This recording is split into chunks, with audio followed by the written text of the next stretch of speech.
Mini episode 1008 of the FDH Lounge is brought to you by Sportsology, delivering unconventional columns and webcasts about sports, TV, music, movies, and more. Follow them on the web at sportsology.com. The FDH Lounge. You'll want to schedule your life around it. A long time ago, on a gloomy, wet Cleveland spring night, two men stand alone amidst the late-night drizzle.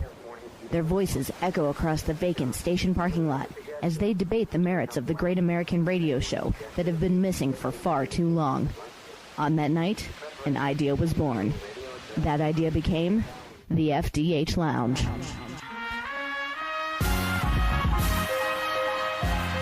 Welcome to the FDH Lounge. Hello, everyone. Welcome to FDH Lounge mini episode number 1008. This is FDH Managing Partner Rick Morris here today with one of our favorite FDH Lounge dignitaries, my good friend Ben Chu. There is nobody better to talk basketball with. We have done this many times with him over the years. We are looking today at the 2018 NBA offseason and draft. We're going to take a look back and see what it bodes for the 2018-19 NBA season. We'll get into all that much more. Ben, always a pleasure, my brother. How you doing today?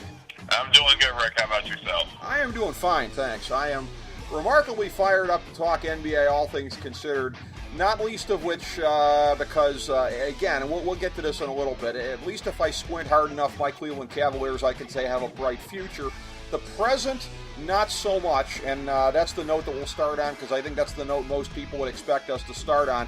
Coming right out of the NBA Finals, and pretty much, I think, predestined as we look back on it in the end, after Game 1, the way it fell apart with J.R. Smith. LeBron goes out to join Team J.R. Smith, as it were. When you look at the makeup of the new Lakers, and I keep hearing, oh, but they're all playmakers. Really? How does JaVale McGee fit into this whole progression, this jigsaw puzzle they're putting together there? So there's a lot of people in major media that are giving their I told you so's right now on him going to L.A., as that had been talked about all along. What none of them will ever admit, Ben, is that this is not the scenario anybody saw. Nobody saw it. He was thought to be going there if they were putting together another super team around him.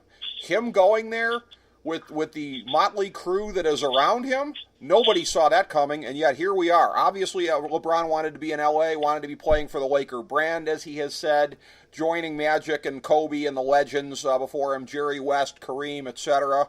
So, again, it happened, just not in the way that anybody, if they're being intellectually honest, expected it to happen. Right, and I think also what ended up happening, too, was that we saw Paul George decide to stay in OKC. We saw San Antonio wanting to move Kawhi out of the conference. And certain things, certainly, I think also, too, in terms of what we all thought was going to happen.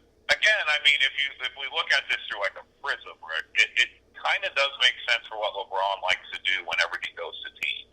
The last instance of when he went from Cleveland to Miami, he had his own sort of pre-built team, but knowing LeBron very well is that he likes challenges. So I think he would like taking on the ability, because I think we all know we're longtime NBA fans. The Lakers are the Lakers. I don't think that ever really changes, but for the short term, Lakers haven't made the playoffs since Kobe Bryant retired. So right. It's a completely different overall narrative that we have to look at. But I'm not really shocked, because I think LeBron realizes the narrative of, if I go to L.A., someone will join me, no matter what. True, and as we've talked about it, where you had tried to console me as a Cavs fan was in looking at the short term, and if LeBron stayed, and would it make it any different with Golden State. That's the whole interesting kind of a thing here, too, is it's really weird to see LeBron acknowledge so openly that toppling Golden State is not a one-year project. I mean, everybody knows that, but up until this moment in time,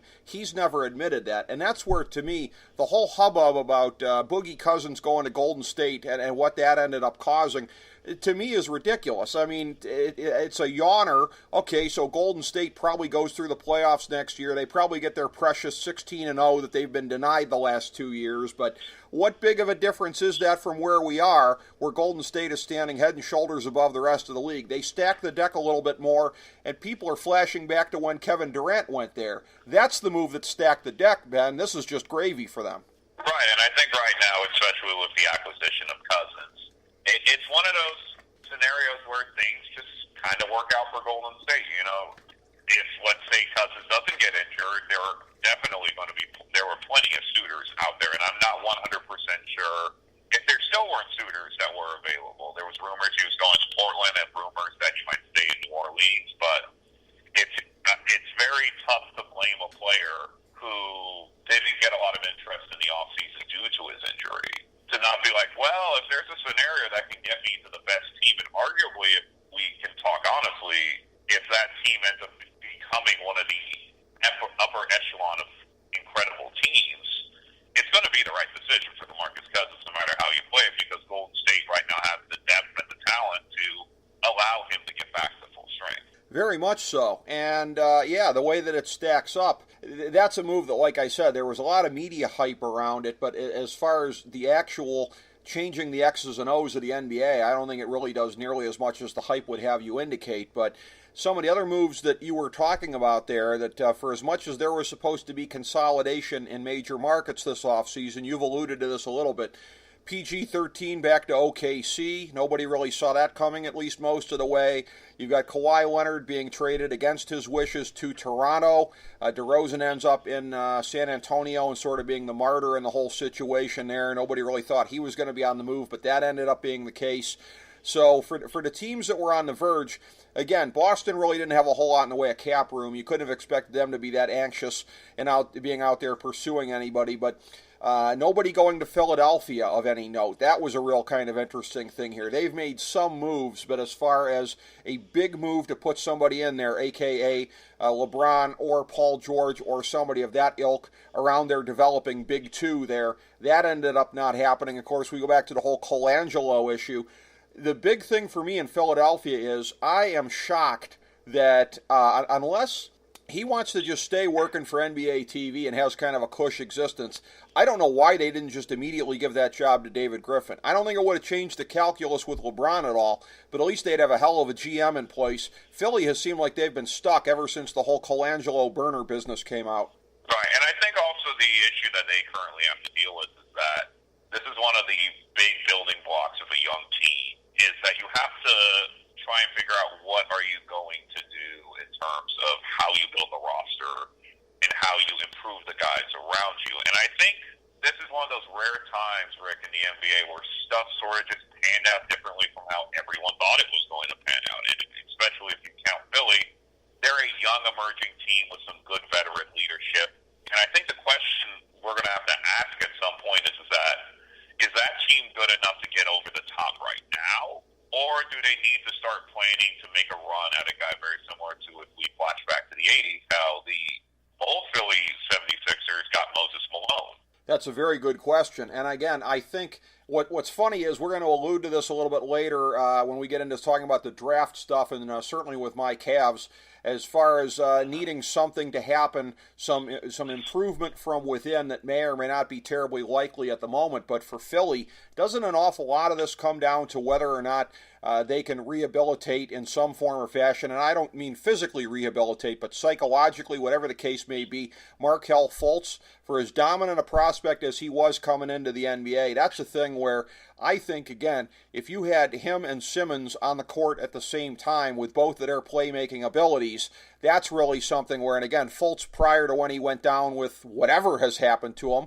was a pretty doggone good shooter as well, which is something that Ben Simmons still lacks. So is that the key part of all of this, maybe, is whether or not they can get him back to being who he used to be? Because you've got three elite players there if they can do that. Right, and there was some discussion in the offseason. I'm not 100% sure who was the originator of the discussion, but he has been working on his shot. And Okay. they said that he is getting back to where they saw he was in the initial beginning of the draft process. And again, it's an understandable narrative with Fultz, because Fultz was such not a highly touted prospect, but many people believe that he was going to have a huge impact. And then this sort of, I guess you could say, phantom injury had come to light. And some people had to ask the question, is this a mental makeup thing, or is this an actual injury that is currently plaguing him at the current moment?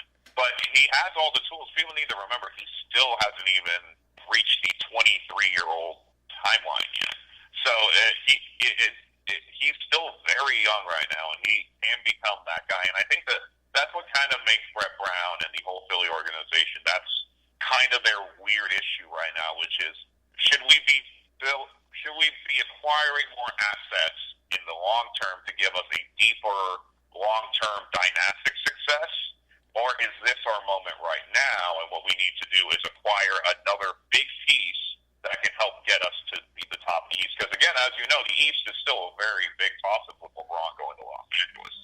It is. All of a sudden, no question about that. You've got Boston up towards the top. Toronto, again, they've got a lot of depth just like Boston, but also some strong sort of top-heavy pieces as well, kind of like Boston. So you've got those two arguably ahead of Philly right now. You've got Milwaukee in the mix as well. You've got a couple other teams that are really very interesting. Indiana, I think, especially in the playoffs, proved that they were for real with what they did with the Cavs there. So the East is a very interesting thing here. There were a lot of people when LeBron went to the West who were very quick to hand the East to Boston. And gun to my head, I would probably say they're the favorite, but I don't think it's nearly the done deal everybody thinks, Ben. No, and I don't think so either, and especially with the huge movement in the East. I mean, it's been a long...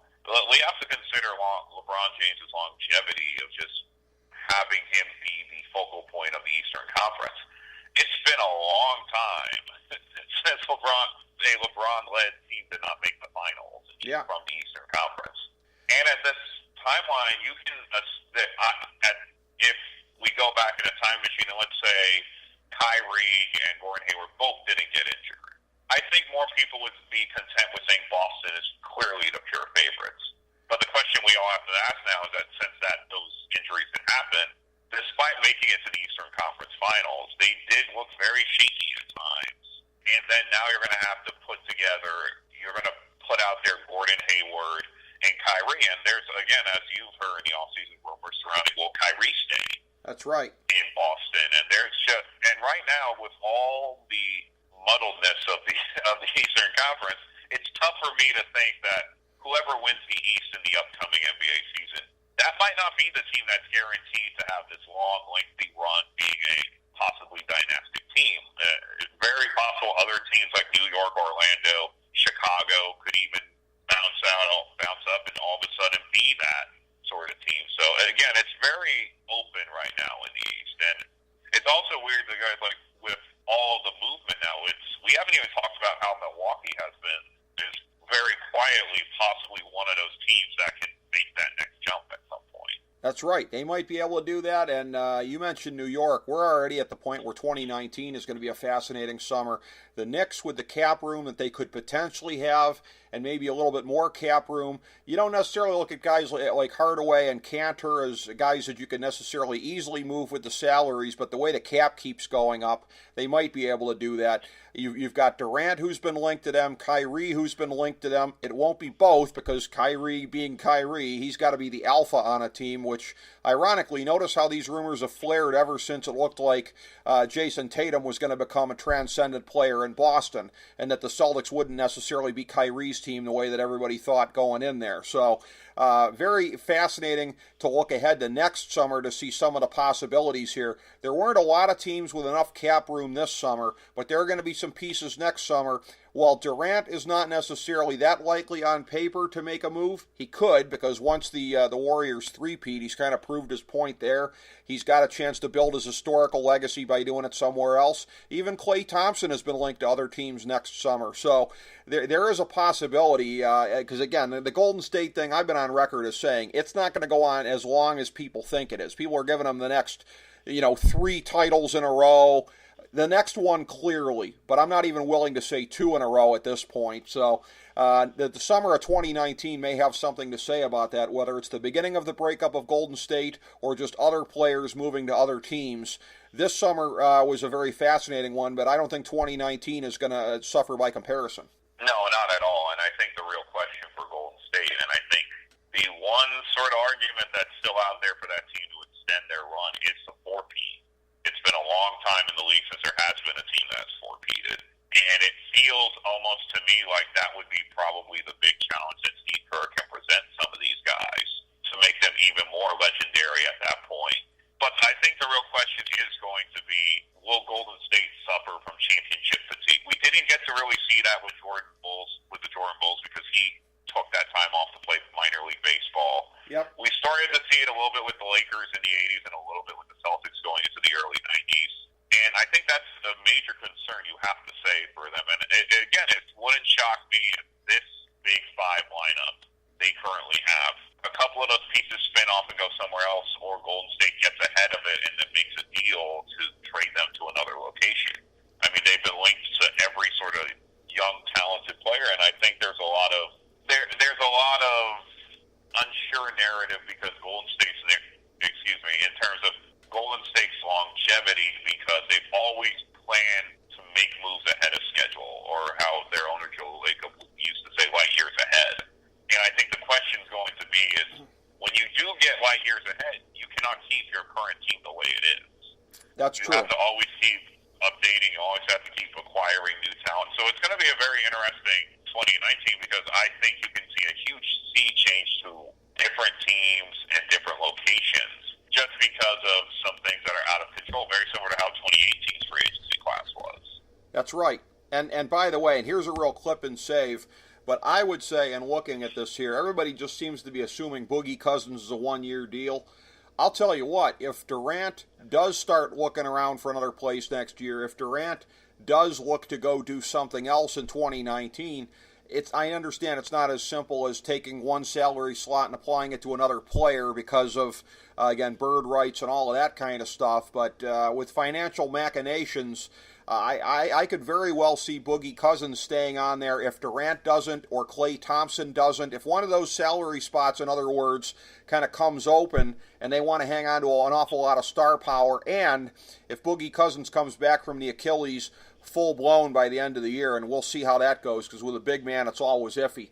I'm not so sure to say this will be his last year there. It'll be his last year there as part of the Big Five, but if any of the other four parts are gone, Boogie could be there beyond this season, I think. Right, and I also think, too, we haven't even spoken about Draymond Green, because there's always been rumors that they might trade him at some point because they might want to try and acquire a younger piece. Because as much as I think a lot of Golden State's core is the ability of Draymond Green, I think some might consider that if they were to get maybe discussions of Anthony Davis, they'd be willing to make a move to get Green out of there to another location. Right. Yeah, so you have an awful lot of considerations like this and a lot of moving pieces going on here. But another thing, of course, we wanted to get into with the offseason was the NBA draft and taking more of a long look here, futuristic look. It was a draft where you had some very gifted big men who were going to be expected to go towards the top here. DeAndre Ayton goes 1 to Phoenix. Bagley goes 2 to Sacramento. A little bit of a surprise because it was thought Luka Doncic might go there. That freed up the Atlanta-Dallas deal to where Doncic goes to Dallas, Trae Young to Atlanta. Mo Bamba, another one of these big men, going 6 to Orlando. Trae Young had been linked to them in a lot of mock drafts, not least of which mine, if I remember correctly, but he was already gone by that point. Jaren Jackson Jr. Going 4 to Memphis. Wendell Carter going 7 to the Bulls, a little earlier than some thought that he might go. So starting with some of the big men here, again, in this brave new world of the NBA where even the centers are expected to be able to stretch the floor a little bit, and the power forwards, everybody's expected to be a stretch 4 or a stretch 5 if they're going to be truly elite with a capital E. Your thoughts on this and what we saw of any of these guys in summer ball? I mean, especially in summer ball, I think if you were to go down the line of those 8 guys, it's very apparent to me the most impressive overall was Jaren Jackson Jr. He played incredibly well at Utah Summer League. His Grizzlies made a deep run into the Summer League playoffs in Vegas.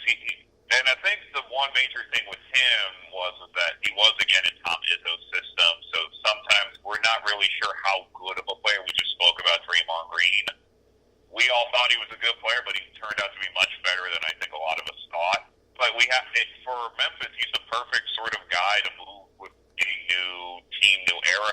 7 foot, can shoot the 3, is the son of Jaren Jackson Sr., who won a title in San Antonio. So he impressed me a lot because I think he's one of those guys that is just prototypically made for the new NBA. To go quickly to Ayton and Bamba, Ayton is clearly in the mold of the Shaq-type big man who can stretch the floor a little bit with some perimeter abilities, but At times, the question I have to ask with him is, will his defensive liabilities at times be a little bit too much for Phoenix to overcome? Because if they can't stop anybody, I don't care how many points that Phoenix can put up with that talented, ability of Devin Booker at the guard position. But and ironically enough, as you know too, Rick, Dean and Bamba are inversely both have different issues. Right. Dean is a great interior scorer and a great perimeter scorer, but is lacking in defense. Mo Bamba is a great defensive player, but has issues stretching the floor at times, and he'll definitely need to be more consistent on the NBA level for Orlando to make a huge jump. But I think Bamba overall is the most intriguing prospect because, Rick, it's been a long time since we've seen a really big, pure defensive center who can score. And I'm trying to think, like, the last guy I can honestly think of that he reminds me of is Dikembe Mutombo in terms of being able to, with his 7'4", 7'5" wingspan, block shots in the paint, but also take guys out with his ability to shoot. And I think we're going to start to see the trend of a lot more of those guys entering the league that can shoot from the perimeter. Yeah, that's the way the league is going right now. And I'll tell you what, the one guy that I didn't mention out of this bunch, because he is the boom or bust guy of this draft, no question about it, based on what his health is going to be, Michael Porter going to Denver. And that is a situation where, as much as people are looking at Utah as far as being potentially the future of the Western Conference based on how they're going, you look at Denver. I don't like in the short term them signing IT this offseason. I don't see how he fits into what they're doing.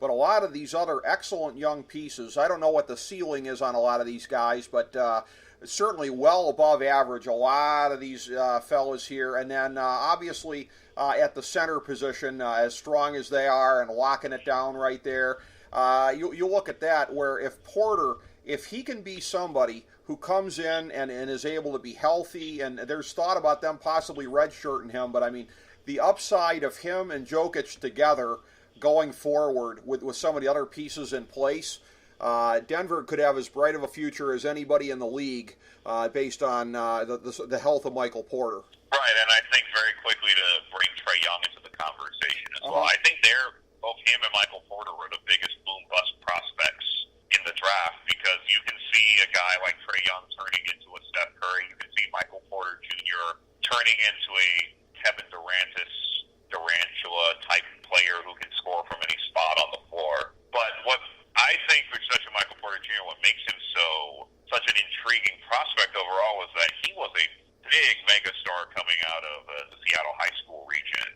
And I think most people had him penciled in, if he was healthy, to be a big top 3 draft pick, and then he ended up getting injured during his time at Missouri. We still don't have a lot of tape on Michael Porter Jr., which is very intriguing because if you go off of what we have, there are definitely some bright spots and there's definitely some low points. But if you have a team that's very stacked like Denver's roster is, they can afford to take a risk because this will either be a horrible pick that doesn't work out, and they might have just burnt a top 15 pick for nothing, or you could get a guy who could be a perennial all-star and could help you to the Western Conference Finals and maybe even the NBA Finals, just with his ability.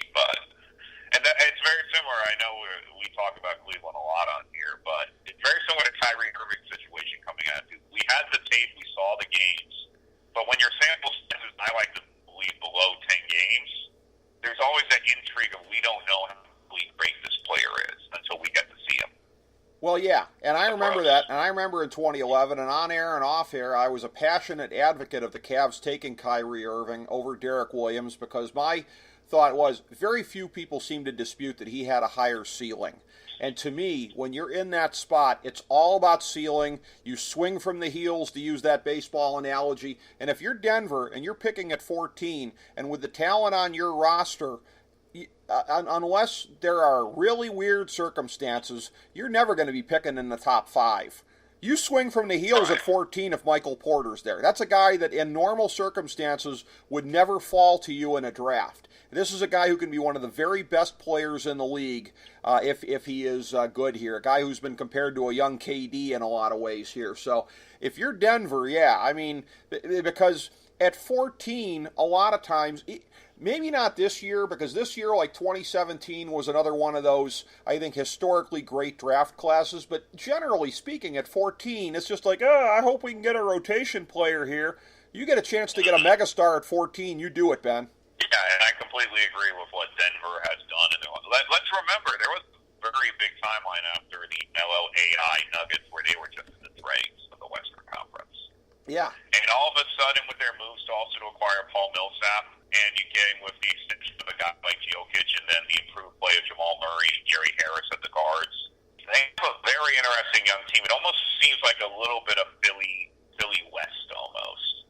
And I think especially with Michael Malone at the helm there, it's going to be a very interesting couple seasons in Denver, because we always like to say, well, it's a foregone conclusion that Golden State, Houston, and the Lakers are going to be the top three teams in the West, but there's always, just within the annals of the NBA history, there's always that one team that sort of slips through for a period of time that no one really talks about, and Denver is definitely a prime candidate to be that. Yeah, they look like they're going to be really good. Will Barton is a part of that as well. They were smart to lock him up as a free agent this past offseason. And yeah, in terms of just rooting for them in the West, a little bit of a personal tie here to the FDH Lounge, as another one of our great FDH Lounge dignitaries, Steve Callis, his high school basketball coach was Brendan Malone back in the day in New York City. So, I'm always happy to root for anybody in the Malone family, because I know they're near and dear to Steve Callis. But and looking at some of the other players here of note in the draft, I will say Kevin Knox with the Knicks there. He was sort of a polarizing prospect coming in, and one where you could squint and you could kind of look at him and you could see what Kentucky saw in him as a prospect a year ago, and the thought that he could be a tweener in the good sense of the word between 3 and 4 and be able to do an awful lot and give you an awful lot of offense at either position. But then you could look at what he did in Kentucky and say, that's a yawner.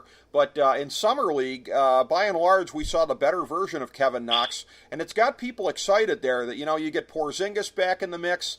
It's not like, Richardson and Nidalina and the other guys are not Richardson, Hardaway. It's not like these guys are necessarily world beaters around him, but if Kevin Knox, if the better version of him shows up, it's easy to see how New York could creep back to being a playoff team. Well, I think the one thing, too, that you have to also note about him was at Kentucky, he was playing for a very talented Kentucky team. Another guy we didn't mention, Shai Gilgeous-Alexander, who is now with the Clippers, was also on that team. So, again, this is one of the issues I always have with trying to grade guys on teams like Kentucky. It's also the same thing with Arizona and Michigan State, where they're great where we don't know how good they are based on the Simpsons. Not the Simpsons, excuse me. I'm going to roll that back. In their own specific situation. Yeah. And it's the same thing with Louisville, too. We don't know how good the guys are we know they're good in the system, but we don't know how good they can be. And I think the one thing you have to especially like about Knox's situation is his wingspan, ability to get to the basket. That's what impressed me the most in Summer League. But he's a pretty good perimeter shooter already, as evidenced from a lot of the tape at Kentucky. And let's not forget, he's under 21, Rick. You got a lot of time to build up his frame and turn him into a great player, and turn him into a guy who can be a great complementary player to Porzingis.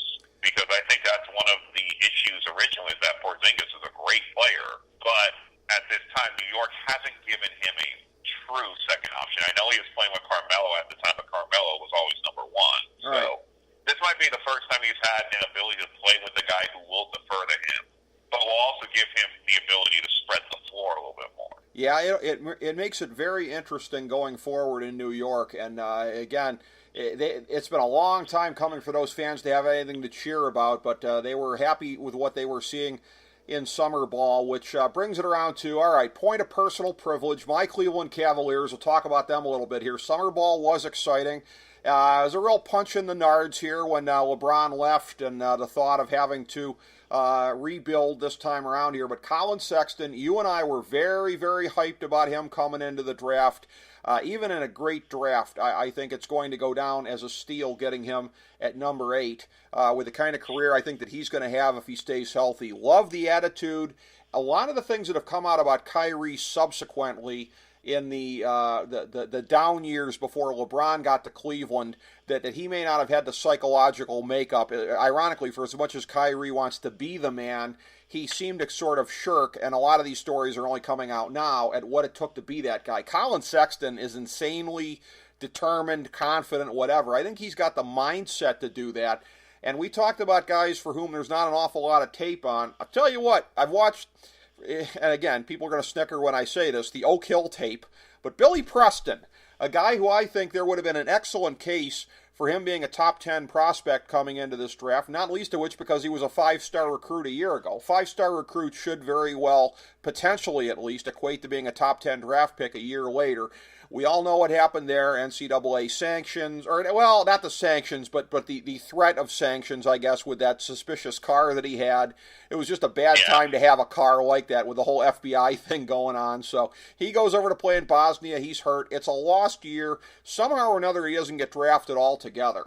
And I'd almost forgotten about him until the Cavs signed him to the two-way deal. And then I got hyped and I watched him in summer ball. And there will be an FDH Lounge delegation going down to watch a game in Canton this year as he's on that two-way contract. And we'll have some dignitaries in the stands cheering for our boy. But that's an interesting note here, is that you've got him, but you've got Sexton, who immediately, I know Kevin Love re-signed, and again, he's my favorite player, but as I said to you off air, I'm ambiguous about him re-signing because it's going to probably stop the Cavs from bottoming out in the short term to get another high pick. And since they're a top 10 pick next year, if it's in the top 10, or if it's not in the top 10, that pick's going to go to Atlanta. They'll probably lose it to Atlanta unless something unexpected happens. But you do have Colin Sexton in there. You potentially have Billy Preston, if he can be rehabilitated to the level he was at a year ago. And boy, he showed some flashes in summer ball of still being that guy. The Cavs, at least, I think people would tend to agree if they're looking at it fairly, and with some of the other pieces that are there, Rodney Hood, Clarkson, whatever, are certainly ahead on the timeline of where somebody like Philly was when they consciously started bottoming out.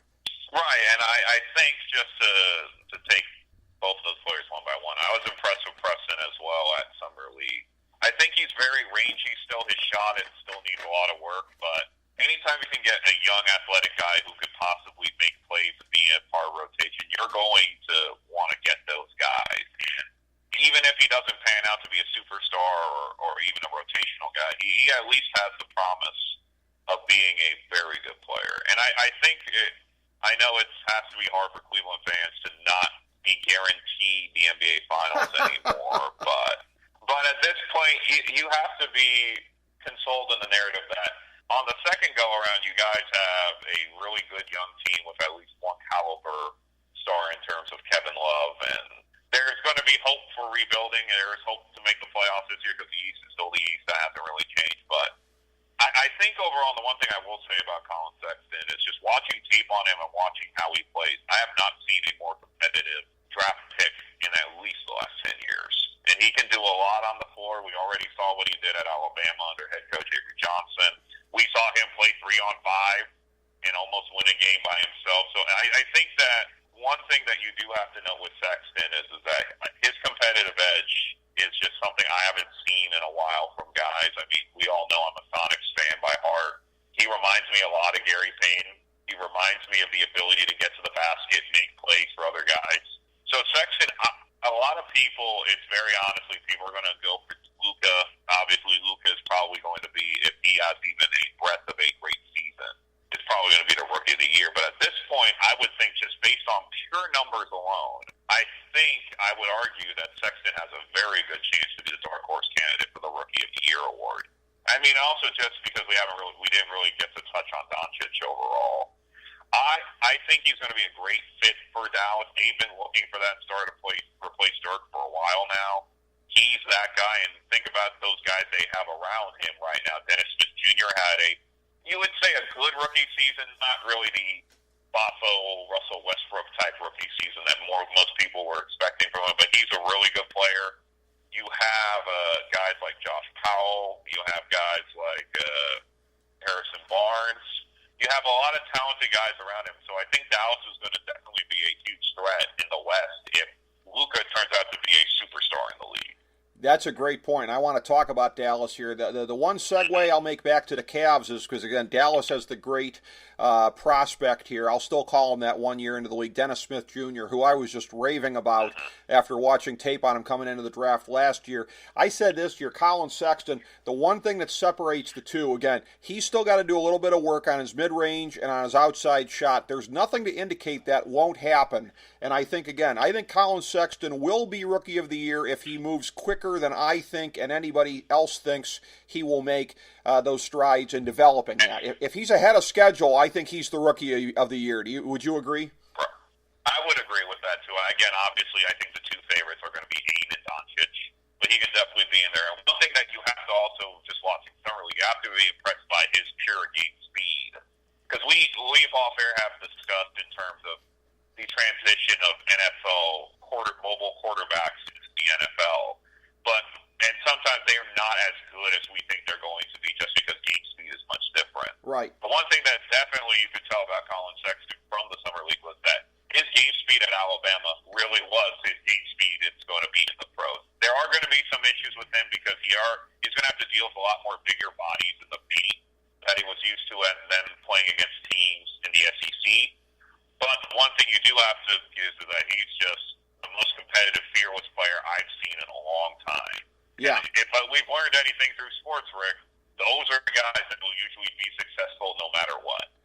I agree with that. And in terms of looking at Dallas, let's segue around to that. They're a good team to go full circle on because I think this is something here. I have a theory about the future of the league and the way that, again, in terms of looking for that next wrinkle out there, I mean, Golden State redefined the game as we knew it in the middle part of this decade with the whole three-point revolution and everything that they've been doing. And that part of it's not going to go away. But as far as countering that, as far as trying to come up with their own wrinkle, for as much as I have ridiculed the whole notion that Houston did what they did intentionally, to me, Daryl Morey was able to get Chris Paul a year ago, and that's how that ended up together. He wants everybody to believe it was his vision to put Paul and Harden together, but I do think there is something to be said for the notion of having two very strong ball handlers out there. I think that was a part of the Cavs championship in 2016 and people kind of sleep on was the fact that LeBron and Kyrie on the floor had the ability to do that. Yes, the Cavs would get bogged down into iso ball a lot. Maybe that's why people don't think of it that way. But I look at what Dallas has got there. That you've got Doncic out there, you've got Smith, both of whom have got excellent handles, can move the ball around here. You got Harrison Barnes. You got to see what the upside is, with a couple of the younger guys that they have there as well. But again, to me, Dallas 2 years from now, 3 years from now, could be about as strong as anybody in the league if that whole thing comes together, because I love the notion of two ball handlers out there where you can't afford to just focus on the one because the other one will kill you. Right, and I think we all know that's how Golden State has been so successful. That too, yes. Well, right. And I think, and the one thing, like I mentioned earlier, Mark Cuban, the Dallas Mavericks owner, has really been trying to get that next superstar to Dallas. He tried it with a prime DeAndre Jordan. That didn't happen, even though DJ ultimately ended up going to Dallas anyway. But I think Luka, everyone likes his talent. He's young. He has that little bit of swagger. He can make plays. And I think that it's going to be one of those things where he's either going to be a Hall of Fame caliber guy, and I think he's fallen into the perfect situation in Dallas with a mentor like Dirk Nowitzki.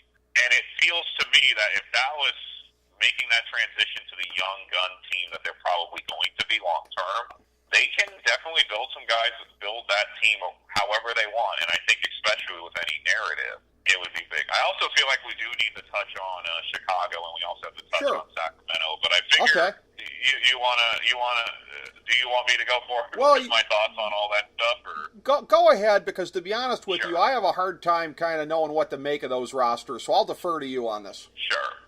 I'll lead with Chicago and then with Sacramento. With Chicago, the one thing I do have to say, because we were talking about the big men during Summer League, and I feel like we do need to mention Wendell Carter Jr. He had a pretty good Summer League, averaging a double-double, was able to make some plays near the basket. There were a couple notable moments where he made some great blocks. Chicago is very sleepily a very interesting team moving forward with how Markkanen played last year. You got Chris Dunn possibly possibly coming into his own. Levine re-signed there. So Chicago has a very interesting young team as of the current moment. And I don't know if that's going to turn in the playoffs anytime soon, but they're building a very good young nucleus core. They are. I have a relative that works somewhere in the Bulls organization. Saw him at a family event this summer. First thing I said to him was, "I love marketing, man. I think you guys got a building block." Yeah, and I think Chicago, they're definitely, it feels like yet another rebuild for them. This does feel different. They're going to be really young and really fun very soon. And they still got a lot of young talent on that roster that still hasn't been fully realized. Cristiano Felicio is on that squad. I know there's more talent on that Chicago roster than people see at this current point. It would not shock me if Wendell Carter Jr. turns in an all-star caliber-esque performance that they could sneak into the playoffs, especially near the end of the regular season. Oh, yeah. I mean, you look at the Eastern Conference and what a grab bag it is. I think you can definitely say that. You cannot say the same of Sacramento in the West, though, Ben Chu. No, I don't think you can. And I like to, and it was very bizarre during their timeline, but let's be brutally honest, in Sacramento, we are. It's worth calling a spade at this point, Rick. They're a very interesting team. I'll make a very random analogy. I just finished watching a series called Life Sentence that essentially is based on a sort of a I believe it was based off of a writer's idea. Essentially, it's this girl played by Lucy Hale who believes she's going to die of cancer, but then finds out she gets cured, and then talks about all the issues that arise from that. I bring that up mainly because that's what I feel like the Sacramento Kings are every year. Yeah. It kind of just feels like they make decisions because they kind of want to make decisions. Because personally for me, I think Marvin Bagley Jr. is going to be a great player for them, and he's going to be a guy who can definitely be a Zach Randolph type bringing in 2010. The question is I'm not really sure that's what they really need right now on that roster. I know De'Aaron Fox is a great player, but he is kind of a toss-up in my opinion in terms of how good his potential really is long term. And the question is, to go back to my analogy, I think Sacramento went with the safe pick. And there's nothing wrong with going with the safe pick. But when you're, let's be honest, I don't think Sacramento's the big free agency destination that people are writing about. When you like you used the analogy before in terms of baseball, you want to hit home runs, you got to go for the fence. And I at least think they should have considered a scenario where they might have taken Doncic and maybe worked out a deal with someone else, because I'm pretty sure Bagley would have dropped, or they could have taken Jaren Jackson, Trae Young, any of these other guys that were in the mix for them, because I think Bagley's a good player, but this ultimately just feels like Bagley talked his way into Sacramento because he wanted to be in Sacramento, it feels like to me. Yeah, I think that's probably true. And I think you look at the way that they do things there. I've said this to you off air before, that the thing that is just perplexing and I would say maddening if I cared, but I mean I do care about the game of basketball, so I don't like to see any franchise be as stupid as they've been over the long term, unless I dislike that franchise, and I have no axe to grind there. But it's a thing where they are the epitome every year on draft day of living in the moment. What they did last year at this time, what they've done with their roster, it doesn't matter. It's who do we want right now? How they fit in with the roster, how they fit in going forward, how they fit in with moves we'd like to make going forward. That doesn't matter. Who do we like today? Who's the guy who, in a total vacuum, who do we want? I don't think any other 29 teams in the league operate that way. You can't operate in a vacuum. It has to be part of what your plan is there. Sacramento plans for one day a year, who they want on that day, and that's why the other 364 days don't matter for them. I mean, I feel like we could do a 30-minute podcast just talking about Sacramento's decisions right. over the last decade and a half. Right. And that's the thing. I think we both agree that we don't actually have any animosity towards Sacramento. No. I love those early 2000 teams, and I feel still that they were kind of unjustly taken out of the ability to win a championship. But it feels like at times that, like you said, they make decisions based off of maybe gut or in terms of intelligence. I'm gonna preface this with a narrative of Sacramento's history. The last winning season Sacramento had was in 2004. Yeah. during that timeline, the Browns had a playoff appearance. The Seattle Supersonics still existed, and Lucy Hale, the star of Life Sentence, was still an up-and-coming actress. So it's been nearly 14 years since they've even had a winning season, Rick. Right. I'm not talking playoff, winning season. And at some point, I know they're trying to embrace it because I think Vivek Ranadive is one of the better owners in the league just in terms of the game experience and everything around that franchise. It just really feels like they're in the muck, and I think they're trying to get out of it, but it just feels like, you know, the old analogy of quicksand, when you try to move too much, you just get pulled deeper in. That's what it kind of feels like the Sacramento Kings are right now. Yeah, very much so. And, you know, somebody as learned as you, Ben Chew, you're right. Those Sacramento teams around the turn of the century are pretty great. Somebody like you, if you thought long and hard enough, I'll bet you could come up with some scenarios where they would have gone all the way and won the championship here. I feel safe in saying that, Ben. Yeah, exactly. Yeah. I'm sure you could. Yeah, and I think also, too, ironically enough, that they've been one of the young, fun teams in the league, but let's be honest, when you go through 7 head coaches, multiple GMs, it just kind of feels like a family business almost, which right. is great to have and great to beholden, but the glory days are gone and they don't look like they're coming back. I don't know. Again, we may be entirely wrong on Marvin Bagley. I saw him at Summer League. I thought he did some great things, but he also did some kind of things.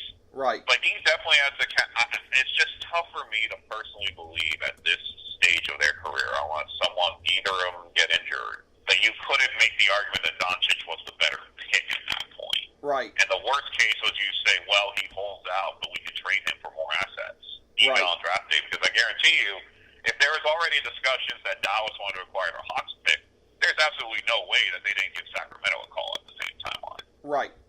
That's true. That's true. And for something that people will expect us to get to, but we're just going to do this here in passing toward the end because that's all it merits. One of the biggest names in the league over the last decade and a half, but not a huge name today in terms of impact to a team. Carmelo Anthony, okay, so he's going to be going to the Rockets. And again, but in terms of what the Rockets have already lost this offseason, in terms of Golden State adding Boogie Cousins to the mix, in terms of LeBron being in the West now, safe to say Houston's already had their best look at it. Yeah, I still think there is a scenario that could play out where they will stand toe-to-toe with Golden State because we don't know what injuries will happen, what True. could occur to shake up the Western Conference playoff race. But they might have had their best opportunity to beat Golden State. But I will say, though, it could get interesting because if Carmelo can possibly see a scenario where he is at the end of his career and he could be ringless, I could see a scenario where Melo finally decides to defer just a little bit, to make better plays, to shoot better shots. And let's remember, too, Houston loves to shoot three-pointers, Rick. That has not changed in the last 3 years. And Carmelo, you have to give him credit. In recent years, he's one of the top 10 three-point attempt shooters in the league. So if he can find a way to make it work in their system, it's going to be great. The question, I think, for Houston will be losing Ariza, losing Luc Richard-Mbah-a-Moute. They're going to need a guy along with P.J. Tucker to step up in defending the wing. Right. And I think at this point they don't have anyone. But again, it's going to be interesting how that team meshes together because I think if Carmelo is active and can make plays, let's not forget, we all say he's not the greatest defender in the league, but he has the talent. He can shut down a guy every once in a while. Uh-huh. I think you just have to give I know it's a footnote, and I think a lot of people are poo-pooing the narrative, but I think there is a scenario that if Carmelo decides to give this year as his year to possibly win a ring, we might see a different Melo. The question is, will we? And I'm not sure on that one. Uh-huh. Well, that's very interesting, and to me, from my entertainment-based point of view, I would say the real over-under for the Houston season is how long it takes Carmelo Anthony to go snitches get stitches on Harden the first time Harden starts hogging the ball from him. You know, I don't see that is necessarily going to work out well, being the third option behind him and Chris Paul potentially. Right, but I also think in the same, to use a argumentative point, you could see a scenario where Carmelo is the second option behind Chris Paul because we all also have to know that Chris Paul is a really great distributor. He doesn't necessarily need to put up those legendary point totals. Right. Yeah, that's true. That it's going to be interesting to see it play out. And again, a lot of interesting subtexts for the upcoming NBA season here. And again, while it looks to be, again, if everybody stays healthy in Golden State, I would say a foregone conclusion, and I'll go so far as to say they go 16-0 in the postseason the way that the deck is stacked. But as far as undercurrents, as far as what's to come in the years after that, as far as this season sort of, and the one after it sort of being a precursor to the 2020s, I think you would say, a lot of interesting things here to look for. I think more so for the medium term and long term of the league than for the short term. Right, and I also think, Golden State is the favorite. There's no doubt they're not the favorite at this point. But we also have to consider some craziness can still happen in the Western Conference, and there are still a lot of good, talented teams. And we don't know. It's very possible, very similar to earlier during the last season where they lost home court to Houston. You never know what could happen. Golden State could have some injuries that could keep them a little bit pushed back. There's a scenario where they might not get the top 2 seed, where they might have to go on the road to face a team that might be a young, talented team like Denver or a young, talented team like... certainly Utah. Definitely Utah. Yeah, Utah. Definitely those guys. And I think also we to touch on Utah really quick, Donovan Mitchell looks like he is going to play, a huge role. I mean, this might be completely bizarre to say, Rick, but there is at least, I would say, a better than 50% chance that Donovan Mitchell could be the MVP in the next season. I could definitely see that scenario playing out. You've said off air to me that, and I'm not going to overstate this here, but that you see at least traces of MJ in his game, which is very interesting. Yes. Mm-hmm. Yeah, just of his ability to get to the basket and the hang. Right. Because hang time is one of the big underrated narratives in the league. If you can stand up there just a little bit longer and make a shot, it's going to definitely help. And you could definitely tell during the OKC series, that was one of the bigger reasons that they were able to upset OKC despite being the lower seed. But to be honest, at that point, I don't really encompass a one-game difference in seeding as being a big deal. Right.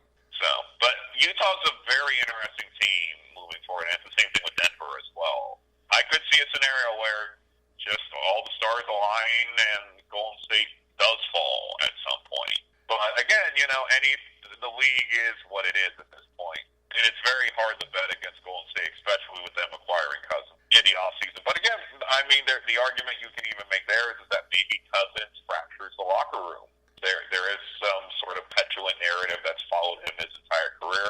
I don't put much stock into that because he was spending time on Sacramento teams that didn't really improve that much around him, or in New Orleans when he was playing with Anthony Davis and then he sort of disappeared after his injury. And again, I don't know.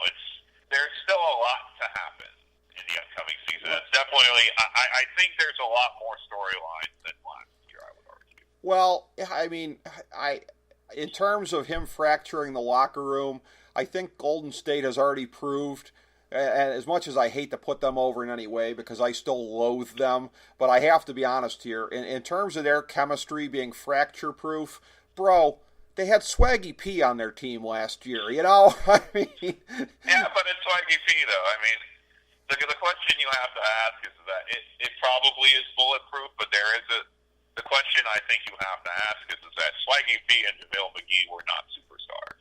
This is a legitimate narrative where Cousins is a superstar coming to join this team of superstars. If it could fracture, then it was the same narrative I like to use another comparison for Lakers when they brought Malone and Gary Payton in, where it was clear that they were a great team when everyone was healthy, but when Malone started to have his injuries and Payton started to dislike Phil Jackson's offense and issues started to crumble between Shaq and Kobe, I don't think as you know, I'm not a huge chemistry guy, but you also have to consider if you're adding that many all-star talents together, where does it stop? Yeah. How many all-stars can you have until you break something? Right.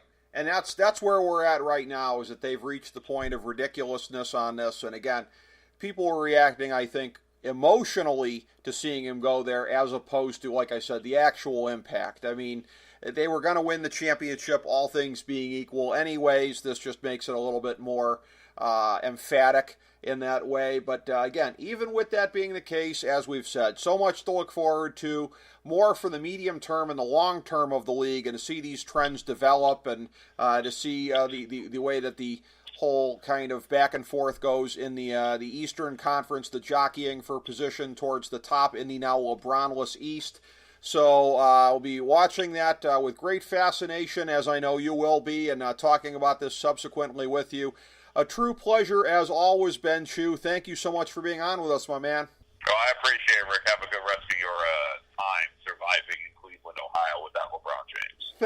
Thank you. We'll do our best here, and visions of Sugar Plums, Colin Sexton, and Billy Preston dancing in our heads this winter. Thank you so much, Ben Chu, and thank you, everybody, for joining us for FDH Lounge Mini Episode number 1008. As we bring the show to a close, we would like to extend our deepest gratitude to NBC, CBS, ABC, Fox, all Clear Channel affiliates, TNT, TBS, USA, UPN, Deadspin.com, YouTube.com, YTMND.com, MySpace.com, various blogs, Fox News, CNN, CNBC, MSNBC, IamBoard.com, Billboard.com, Google.com, ESPN, ESPN2, ESPN News, ESPN Classic, NBA TV, NFL Network, Sports Time Ohio, Athlon Magazine, Comedy Central, Cartoon Network, The Boomerang Channel, QVC, BET, The Spice Channel, Steno Notebooks, Manwich, Papermate Office Supplies, waitresses, strippers, bartenders, garbage men, janitors, microwave popcorn, the writers of The Office, Scrubs, Entourage, My Name is Earl, Oz, Metalocalypse and the Boondocks, Aquafina, and the Periodic Table of Elements.